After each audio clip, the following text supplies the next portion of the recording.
Okay, this screencast is about las preposiciones, or the prepositions in Español, and we have some images here that we're going to describe. You can see the English. We see el conejo, which is the bunny, and we see la caja roja, the red box. So prepositions are those words in English and in Spanish and other languages that tell us where something is in relationship to something else. So the first thing we're going to be talking about is the bunny all the way through. So el conejo está detrás de la caja. So detrás de means behind, okay, behind the box. You're going to use de behind your prepositions if there's other language that follows. If you just said the bunny is behind, then you would just say el conejo está detrás, okay? But because you're saying what he's behind, you have to say el conejo está detrás de la caja.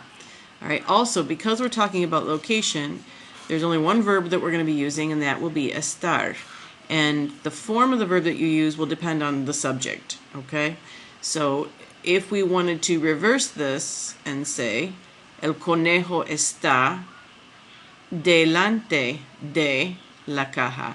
We're saying delante de because delante means immediately in front of, like one thing right in back of the other, okay?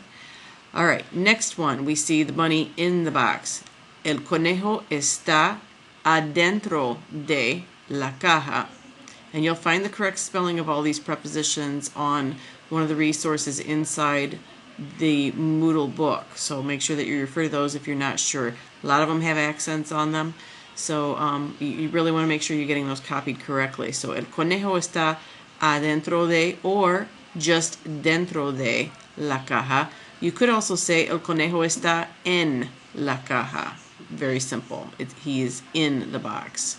All right. Then we have el conejo está al lado de, is by the box or next to the box.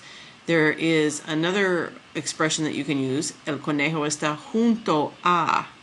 So we've seen a lot of days. Now you have one expression that indicates junto a la caja roja. So the bunny is by the box or next to the box, okay?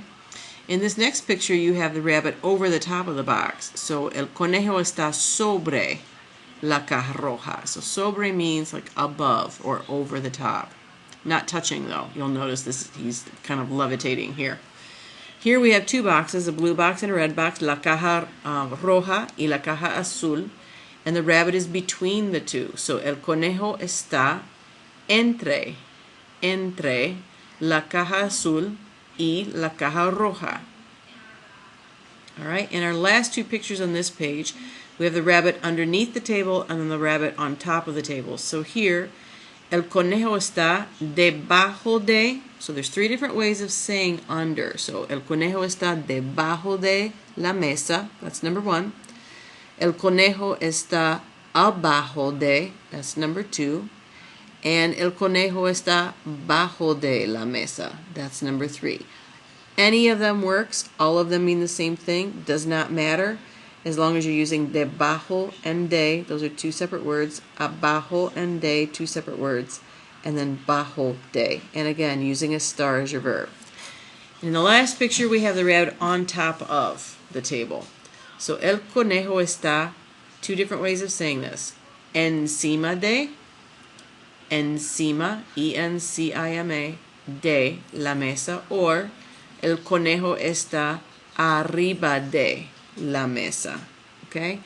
You will see more of this type of thing inside the Smartboard presentation, so hopefully where you'll be watching me write and things will make a little bit more sense, okay? Practice pronouncing these, check the spelling against the document, and we'll go from there. Adios.